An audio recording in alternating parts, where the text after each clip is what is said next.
One of the biggest expenses most people face is sitting right in plain sight. And no, it's not your daily coffee habit, it's transportation.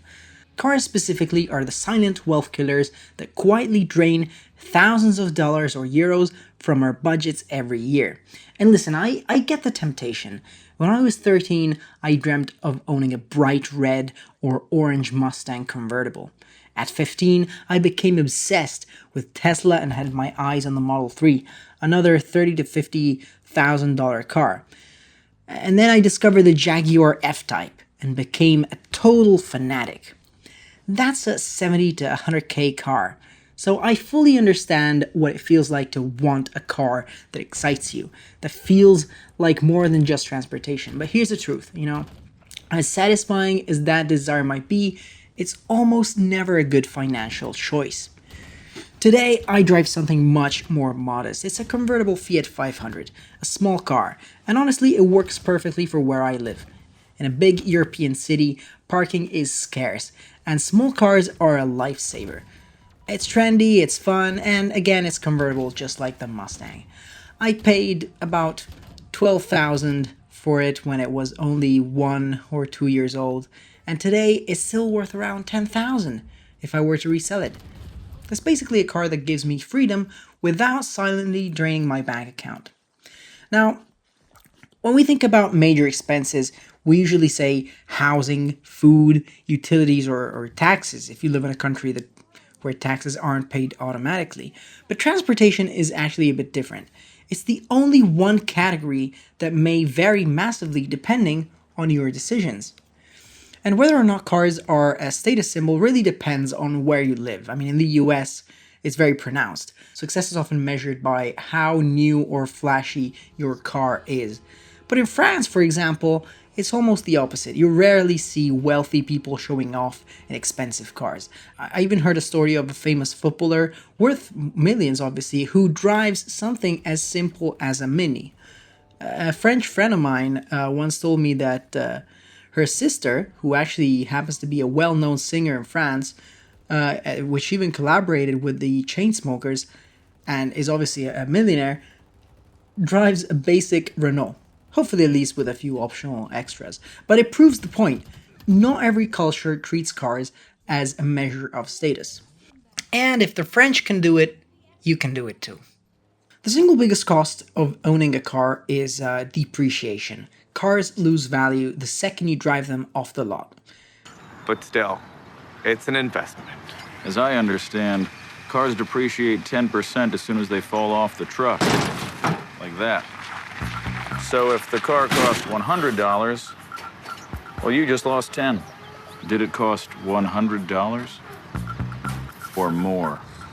A brand new vehicle can in fact drop 10 to 15% of its value instantly.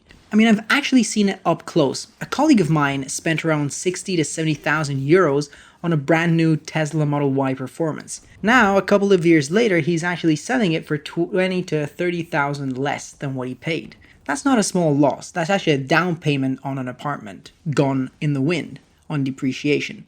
But you don't even want to buy a car that is too old and is not reliable, otherwise you're going to be spending a lot on maintenance. And this is why the sweet spot for buying is usually a car that's 3 to 5 years old, with moderate mileage. By then, the steepest part of the depreciation curve has actually passed, but the car is still modern and reliable, and won't cost you as much on maintenance.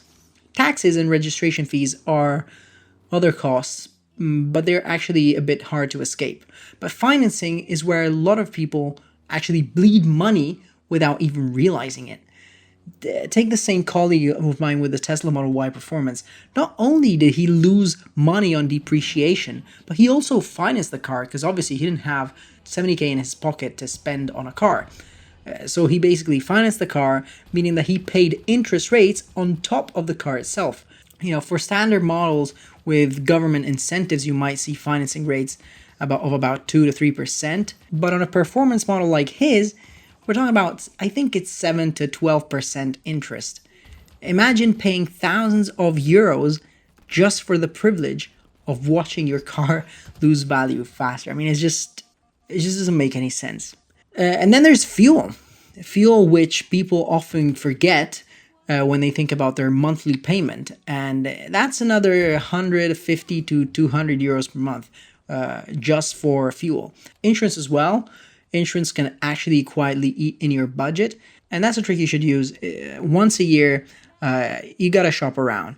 Insurance companies know the value of a long-term customer, and they'll often undercut each other for your business. A few phone calls or researches on the internet can actually save you hundreds. And for some weird reason, people don't do it. People are mysteriously loyal to insurance companies for no reason at all.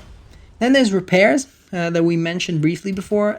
Repairs and maintenance are another hidden cost. I mean, especially for small fixes. The quotes you get from shops can often feel a little bit ridiculous. It's not always because the part itself is expensive, it's because shops have overhead. Labor, rent, insurance, it all gets baked into your bill. And that's why learning some of the basics can often pay hugely. Things like changing your own oil or changing light bulbs, it can save you a lot of money. And that doesn't mean you'll never need a mechanic ever again, but it can save you hundreds and sometimes thousands over time. But then a final boss, I think, is a cost that we never see. It's never on any bill, but it's still there. And it's the opportunity cost. You know, if an average car costs you 10,000 per year, then what happens if you didn't own the car at all? Imagine investing that money instead. You know, put 10,000 into Microsoft 5 years ago. Today, it will be worth $23,000. And even just dropping it into the S&P 500, if you don't want to invest it into Microsoft or a single stock itself, it would have turned it into 18,000. So compounding is pure magic. It's a wonder of the world. And here's a fun story to convey the message even better. Years ago, I was using Investopedia's stock simulator, where I started with a fake 10,000 euros portfolio and invested into Tesla. It shot up, basically 10x, and I had about $100,000. And then I put it all into Nvidia before it skyrocketed again and 10x's again. And boom, my account with fake money hit 1 million fake dollars. You know, obviously it's pure luck, but here's the point. Had it been real money and I instead tied it up in a depreciating car, I would have had far less, close to zero. But now I have 1 million monopoly money now. Honestly, I just wish it had been real money at this point and not a simulator. But, you know, it's life. You can't do anything about it. So, yeah, and the last message I'd like to convey is basically think about where you live and what you do. If moving closer to work raises your rent by 200 euros per month, it might sometimes still save you money once you factor in fuel, maintenance, and depreciation, and the sheer value of your time.